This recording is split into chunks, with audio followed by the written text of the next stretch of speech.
Girbeagly! Hey there guys and gals, it's Girbeagly with another episode of Gaming with Girbeagly, and I'm once again playing the game Romance Detective 2, and I'm very excited to be back. Last episode, a lot of the story unfolded. We found out from Aster, a middle schooler, who knew a little bit about the vandalism, that the culprit was probably going to strike again at nighttime. So Romance Cop and Romance Detective are going to stake out the middle school later in the day. But what they decided to do first was stop by the police station to follow up on the fugitive. They actually got a hot tip from this guy named Narciso that he was housing the fugitive. The fugitive's name happens to be Sage and is in a relationship with Narciso. And Sage got scared away when he saw us, so what happened was we decided to have some lasagna, listen to some of Narciso's stories, and now there's a knock at the door, so we're going to find out if that is actually Sage returning back to Narciso and Sage's home. So let's go ahead and proceed. Ah, the door! He came back after all. Why do you look so surprised? Earlier you made it sound like it was a sure thing. Let's corner him. Oh yeah. Who is it? Who is it? Narciso, I'm so sorry. You must hate me, but I didn't have anywhere else to go, so I... Shh. I could never hate you. Just come inside. Yes, okay, of course. Ah. We have you now, criminal. Ah! Shh, it's okay. They just want to help you. Traitor! They're gonna send me to a faraway prison on an island where I'll never see you again. Is that what you want? Now, they aren't going to do anything like that. Ladies, could you please explain to him that you aren't here to... I won't listen. I don't want to get taken away. I'm sorry. Maybe we should wait for him to calm down. So, by the way, Sage has a propensity to overreact to, like, pretty much everything. So that's why he's panicking and he refuses to listen. And granted, yes, he's a fugitive and there's two cops up in his face. But he apparently, like, runs away from situations all the time and freaks out and apologizes over and over again, according to Narciso. So that's, like, his funny little character quirk. There, no one's taking you away. So you see, we were just making sure you weren't going to run away again. I don't want you busting through any more glass doors and hurting yourself. I'm sorry. I'm really sorry. Moving right along, would you mind answering a few questions for us, Sage? Not at all. I'll tell you anything you want to hear. As long as you answer honestly, please. Oh, sweet. Okay, so we actually get to interrogate him and find out more about him. So let's present him with his mugshot. Why not? We might as well. Mugshot of the Lovebloom jail escapee doesn't really look like a criminal. That's me. Oh, you look so cute in these pictures. You could keep them then. It doesn't seem like something we'll need after this anyway. Really? Oh, well, thank you. It should serve as a nice memento. May you one day look back on this incident fondly. I'm not sure how anyone could fondly remember something like this, though. Oh, nonsense. Sage always manages to make life more exciting in some way. I love that about him. Aw, how cute. I guess I can understand that. Alright, so we've presented some evidence to him. Why'd you break out, man? What we really want to know is why you broke out of jail to begin with. Didn't you go involuntarily? Yeah, I felt so bad after what happened with Heather, I just couldn't let her let me off the hook. So I asked her to keep me in jail for a night. But then you had a change of heart and escaped. Why? It's hard to explain. Take as much time as you need. I was looking out of the tiny window in my cell when I suddenly felt this intense urge to, well, leave. That's it? You just had a random impulse to break out? Well, it's kind of embarrassing. I wanted to leave because I thought that I just had to see Narciso right at that moment. Oh, honey, I couldn't think of anything else, like I was in a trance or something. It might sound crazy, but it's the honest truth. There's no need to worry. We believe you. Normally I'd think he's lying, but considering last month's events, it must be somehow connected to that case. Oh yeah, that's right. It's only been a month since the first game where there was all the roses that were infecting everyone with like love toxins. So it could have something to do with that. Maybe the ultimate criminal's still out there doing that or something. Alright, after you escaped. Could you explain what happened after you broke out? Well, after picking the lock on the cell, I ran straight here, but almost as soon as I came inside, the reality of what I'd just done kind of sunk in. It took hours to console you, and even then you just would not be convinced to go back there and explain what happened. Back up a bit. I can't believe you just picked the lock and walked right out. Shouldn't a jail at least have better security? Well, no one was really keeping watch, and picking locks is what I do for a living, so it was actually really easy. Really? That's what you do for a living? So either he's a locksmith or a criminal, one of the two. Actually, I'm probably thinking he's a locksmith. He seems like a pretty good guy. A locksmith, That explains it. How fortunate that Lovebloom's jail is usually empty. Imagine the consequences if a real criminal had escaped. You're right. I hadn't even thought of that. Oh no, I've done an awful thing. No, like she said, no big bad criminals escaped, so you have nothing to worry about. I'm so sorry for all the trouble. Let me make it up to you. Take me back to jail. I promise to stay there for the full night. Then it's settled. You better hold true to your word this time. Wait, don't take him away. It's just for one night, so I owe them that much at least. Detective, do we really have to arrest him? I mean, it sounds to me like this wasn't exactly his fault, you know? From the way you explained it, that case does come to mind. Very well, we won't be taking you anywhere, Sage, as long as you stay out of trouble from now on. No, I insist. Please, take me in. Why do you want to go to jail so badly? Stay here with me. I'd love to, but I need to repay my debt to society first. Cuff me, officer. He's so dramatic. I love it. Sir, I'm sorry, but you're being totally ridiculous. You didn't really do anything wrong in the first place, so... Are you sure there isn't anything I can do to make up for all the trouble I've caused? Here, I'll pay you. Let me just grab my wallet. I totally understand now why the chief ended up having to arrest this guy. He's really forceful, isn't he? Now's your chance to escape if you hurry.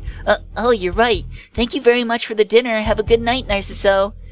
No, thank you two so much for your patience and understanding. Goodbye. What a nice little couple. What an odd couple. She calls them odd immediately after I call them nice. Yeah, well, at least that business is all settled, and it's gotten pretty late, huh? You think it's about time to head to the school for our little stakeout? Your sense of duty is as strong as ever, Romance Cop. Let us be off, then. All right. Snapdragon Middle School, 9 p.m. Let's go get him. All right, sneaking in the building here. Detective. What is it, Romance Cop? You're not really planning on using that, are you? Is it a gun? Oh, it's like a bug net or something. I couldn't allow such a rare opportunity to pass me by. That's right, she used it on Cupid in the first game. I understand how you feel, but I'm not gonna let you capture a middle schooler in that comically oversized net. You're right. It would be far too silly. That's not exactly the issue, but just please put that thing away. I'm forgetting this net is what it takes to convince you of how serious I am about this case, if forfeiting this net is what it takes to convince you of how serious I am about this case, then so be it. There we go. Now the sentence makes sense. I'm once again sorry for being horrible at English, apparently. You have nothing to fret over, Romance Cop. Well, I mean, I know you're taking it seriously and everything. I was just worried about the culprit. Do you believe they may be dangerous? No, I'm sure we can handle a 12-year-old. Agreed. All that's left for us now is to wait for her arrival. Yep, I'm actually kind of excited. This is my first stakeout. Mine as well. I'm delighted that we get to share another first of something. The detective looks so at ease, even after saying something so embarrassingly mushy. Sorry guys, I got the burpees here. Well, I'm a little used to it. But speaking of first, nothing's really happened since that first kiss. It's not that we haven't gotten to spend enough time together, just isn't it about time for more developments on that front? Ooh, damn, getting saucy there, Romance Cop. I want to be closer to her. Is something on your mind? Oh, not really. I was just thinking, we got to spend the day together and now the whole night too. It'll be fun. Being alone like this is kind of romantic, right? Yes, well, please keep in mind we have a job to do. Oh, yes, of course. Sorry, I didn't mean... Maybe I'm just being too forward. I want to at least hold hands or something. What should I do? Geez, I sound like a teenager. I'll just talk to her about it later. Communication is important when it comes to this kind of thing. Let's keep an eye out for any suspects. Yeah, on that note, isn't it hard to see with those sunglasses on? It's dark enough as it is. Yeah, we've never gotten to see her face or her eye color or anything. Come to think of it, I've never seen you with them off. Oh, are we gonna see? Oh, it's that punk from earlier. So that punk from earlier in the last episode was actually a girl. I accidentally gave her a boy's voice. So we'll fix that now. Over there, the culprit. Oh, you're right. I'll go around to the other side, so wait for my signal. This time I'll send her into rage mode for sure. Freeze! Shit, the fuzz! Oh, man. Your colorful crime spree ends here. Oh, wow. Okay, so she's got her in like an armbar. Let me go. I'll fuck you up. Wow, what a little, like, nasty teenager. Or 12-year-old. Not quite a teen yet. What is your name, child? I'm not a child, and like I tell you anything, shit for brains. Watch your language, young lady. You're in enough trouble as it is. Now please, tell us why you're doing this. I ain't talking unless your crummy partner gets her hands off of me. Do you promise not to run? Yeah, whatever. Alright, let her go or don't trust her. Oh, shoot. Okay, I'm gonna save it here just in case, you know, we're gonna make the right decision here and we can continue on, or if we make the wrong decision, we can reload and just go from there. Alright, let's let her go and see what happens. Well, she promised, so we have to trust her. Go on, detective. Heh, you're more gullible than I thought. I had a feeling she was gonna do something like this. Come on, Neon Punk. I expected as much, to be honest. At least we know what she looks like. We'll find her in the school records, I'm sure. She broke a promise. We're going after her. Oh, okay. Well, detective? Oh, why is Aster here in the middle of the night, too? Oof, watch it, you. Aster? Hello, Ivy. Weird seeing you at school in the middle of the night. Oh, I know. You came to catch whoever it was that wrecked your project. Yeah, me too. Luckily, you've made it easy for us by running into me. Huh? You shouldn't spray paint things without permission, Ivy. So you knew, huh? It's pretty obvious, Ivy. I was late leaving school yesterday and noticed your bike was still here. I had a fair hunch. Oh, so that's how it was. I saw you talking to those two chicks during school. Why didn't you rat me out? Well, for one, I wanted to see what you'd paint next. For real? I like your artwork quite a bit. It's very bold. It suits you. Aw. You like it? Young love, how adorable. Good, you've captured her. F off, lady, we're talking here. She's got a lot of spunk, I like that. I've completely interrupted your conversation. How rude of me. And then Romance Detective is so matter of fact. Detective, don't apologize to the culprit. But she... Excuse me, officer? Detective, could I just have a moment to speak with Ivy? Alright, just don't let her get away. Please tell me what possessed you to sabotage a project my peers and I had been working very hard on. I don't know. Anyway, didn't you say you liked it? That's besides the point. Was it really only because you were looking to get a rise out of me? Because there are far less destructive ways to go about that. I told you, I don't know. I just felt like it. Before I knew what I was doing, it was already all messed up. Okay, so it's very clear that something's going on, like in the first game, where people are getting these romantic impulses and they're being amplified and they're just doing things. So Ivy is the next victim of this after Sage. Oh, I just noticed too, Sage and Ivy. Very cool, very clever. I like that. Was the poem part of the joke too? Did you write it to embarrass me? What do you care? Just answer the question. Are you serious or not? Yeah, I kinda will. Like you, I guess. Aw, adorable confession. Then why were you trying to make me angry? Because I've only ever seen you with that blank look on your face. It made me want to break it. What? I felt like that for a long time, okay? I mean, I didn't want to actually make you feel bad. It was just always thoughts in the back of my mind. But then last night, I ended up back at school and just snapped, I guess. This is gonna sound stupid, but a voice in my head told me to just go nuts. So I lost control, and even after that, it was still like you felt nothing. And then tonight, I heard the voice again, and well, here we are. I'm sorry. I know this is all pretty crazy and stupid and doesn't make any sense, but it's the honest truth. If you don't believe me, I won't blame you.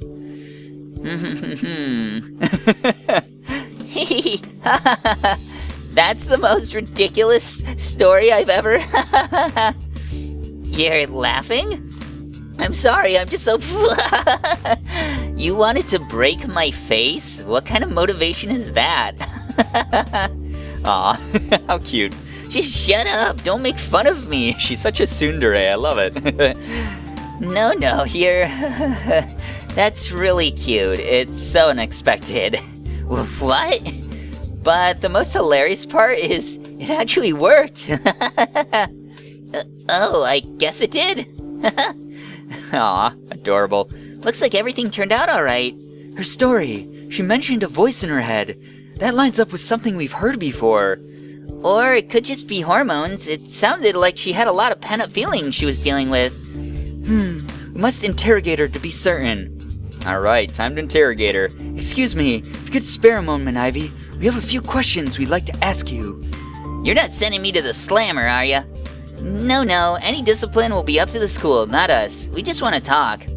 It's alright, Ivy. They're friendly. I don't know how I feel about talking to the law, but go ahead and ask me whatever, I guess. Alright, when you first heard the voice yesterday... Alright, we can present her with something. It's gonna be the love poem. Let's do that one. Alright. You wrote this because of that voice in your head, right? God, that's embarrassing, but yeah, I guess so. So, did you come up with it yourself, or were you just writing what the voice told you to write? It came from her heart, I'm sure of it. Am I correct, Ivy? Don't say it like that. I wrote it in like 5 seconds. It's nothing special. So, were they your words or not? Why is everyone so focused on my dumb poem? Yeah, the words came from me, obviously. You should take pride in your work, young delinquent. I was touched by its boldness and simplicity. I am a fan as well. Oh, well, thanks. I still think it's pretty overrated. Alright, where did you hear it? Do you remember where you were when you heard the voice?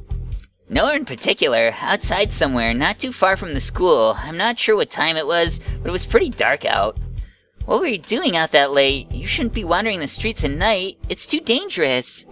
Dangerous? What's gonna happen? Please, forgive my partner. She seems to have come from a rough neighborhood. That's what we were saying before. No, that has nothing to do with... This is just common sense. For one thing, you're wearing all black. What if you got hit by a car? Duh, that's why my jacket's got glow-in-the-dark patches. This line of questioning has gone a little off track. What kind of voice was it? That voice you heard in your head. Could you tell us more about that? Yeah. I was just minding my own business, kind of thinking about Aster. Then something was telling me to go mess up her project. In other words, your feelings manifested into an irresistible impulse to try to upset me. No way. This was different. And if it was all about upsetting you, then how come it told me to write the poem, too? Because emotions are complicated, obviously. So, it drove you to express that as well. I assume it wasn't your own voice that you heard. Nah, it sounded like the kind of voice that'd come from a gorgeous lady. That was my impression, anyway. Oh, okay, so that's another hint we got here. Interesting. Gorgeous lady voice. I see, and you're not hearing it right now, are you? Not since you two showed up and grabbed me. My apologies. Nah, I get it. No hard feelings. Have you seen any roses? That's a good question because, like I said before, the roses were what caused it in the first game, so we definitely want to get to the bottom of this. Sorry if this seems like a weird thing to ask, but have you noticed any kind of strange abundance of roses? There haven't been any roses in the city since that one time. Hey, is that why you two look so familiar? You're the cop and detective that got rid of them. Indeed we are. What happened here may very well be related to that case. I saw what looked like roses in your graffiti, so I thought maybe you'd been carrying one around and that's what caused this. Why would I carry a rose around? Do I look like some kind of flower maniac? Flower maniac. I wonder if the flower shop guy has anything to do with this. Although he wasn't a beautiful lady or anything like that, but he was a beautiful man, so maybe that will be him. Anyway, I wasn't really thinking at the time, I just spray painted whatever I felt like. Maybe it really was just a coincidence then. What do you think, detective? I am uncertain. We must keep an eye out for more cases like this. If we can identify the patterns, we can figure out the cause. Well, that's that then. Thank you for your cooperation, Ivy. No probs. Hey, is this what cops do all the time? Go around catching people and asking them stuff? It's not always that exciting. Or wait, wrong voice. Sorry guys, and I also got the burpees. It's not always that exciting, but if you promise to stay out of trouble from now on, I'll tell you more about it. I'm kinda interested, but I ain't making any promises, lady. Ivy, I believe it would be best if you turned yourself in tomorrow. Yeah, I got what I wanted out of this, so I guess it's only fair to take responsibility or whatever. I'll explain it to them as a cry for attention and that you only wanted to work on the project with us. Why's it gotta be like that? Because it sounds far more innocent than a voice in my head told me to do it in order to break Aster's face? Ah, shut up. Fine, tell them whatever you want. This way, you can help us rebuild it too. It's the best possible outcome. Oh, I like these two together. They're so cute. Not if you're gonna tease me the whole time. Then the matter is settled. Let us depart. Come on, you two. I'll drive you home. Sweet, we get a ride in a cop car. My friends are gonna be way jealous. My net. I seem to have left it behind. Follow me, romance cop. I'm going too. Okay, you kids just wait right here. We'll only be a minute. Did she say net? Yes, she intentionally intended to capture you in it. Or initially intended to capture you in it. You serious? It would have been quite a scene to behold. Aw. Here we are. It is fortunate that I did not lose this. Nets of this size are harder to find than you think. Is there any reason you needed me to come with you for this? It would have been lonely otherwise. Oh, how freaking cute. That is the most adorable freaking thing ever. Detective, you're such a little kid sometimes. One more thing. Now that our work is done for the day, I would like to say something. You handled today's cases excellently, and you deserve praise for that. Good work, romance cop. Jeez, you're gonna make me blush. I'm just doing my job. And you do it well. I'm proud to call you my partner. Anyway, we mustn't keep those children waiting. Let us return to them at once. Could you hold on a second? Is something wrong? They're getting closer together. No, nothing like that, just... Oh yeah, they're getting so freaking close, guys. It's gonna happen. Detective, you're really beautiful tonight. Did you know that? Romance cop, what has gotten into you? I'm sorry. Was I saying something weird? My head's a little foggy. Uh-oh. I wonder if she's being affected by the new rose epidemic as well. Are you hearing any voices? Just yours. I'm sure I'm just tired. Sorry. Could it be something in this environment? We can investigate properly tomorrow. It's time to go. Okay. Aw. Oh, at least they're holding hands. That's fucking adorable. I love that. Would you like to save your progress? Yes, I would, game. I absolutely would. So let's go ahead and save in another new save file. Day 1 end was the end of that one. So I'm going to go ahead and actually end this episode here, guys. I think that's a good point to end it. We made a lot of progress. We finished the first day of the game. Apparently there's, I don't know, like approximately another hour and a half of the game left. So we have plenty more episodes coming up of this. I hope that you guys have been enjoying this series so far. If you have, please be sure to hit the like button, share the video and favorite it. Also be sure to subscribe to me if you guys haven't already. For those of you who have, thank you so much for all of your support. You guys are the best in the world. I love every single one of you. And as always, it was great seeing ya. Bye-bye. Girbeagly.